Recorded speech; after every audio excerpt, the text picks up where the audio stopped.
মঠে গিয়ে আমরা প্রসাদে কী কী খেয়েছিলাম চলো তোমাদের সাথে শেয়ার করি। তো ফার্স্টে আমরা বসে পড়েছিলাম, প্রথমে দিয়েছিল হচ্ছে ভাত, তারপরে ছিল ডাল, আর খেতে খেতে পরে দিয়ে গেছিলো হচ্ছে সব রকম সবজি দিয়ে একটা চচ্চড়ি, আর তার মধ্যে ছিল হচ্ছে সয়াবিন।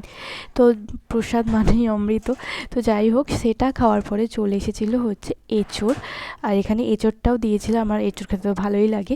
তো সেই এঁচোড় ছিল, তারপরে সবশেষে ছিল হচ্ছে পরমান্ন মানে পায়েস। তারপরে এই যে 64 মোহন্তর ভোগ মাথায় করে নিয়ে আসলাম হচ্ছে বাড়িতে।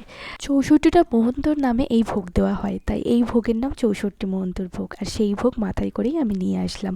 আর এতে দেখি কি কি আছে।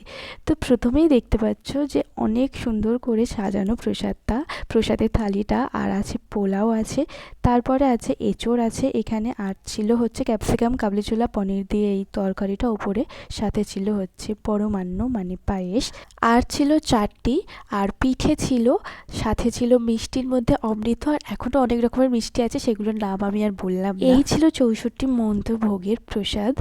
আর ভোগ দর্শনেও কিন্তু দুর্ভোগ কাটে, তাই তোমাদের সাথে শেয়ার করলাম। আর প্রসাদ মানেই অমৃত।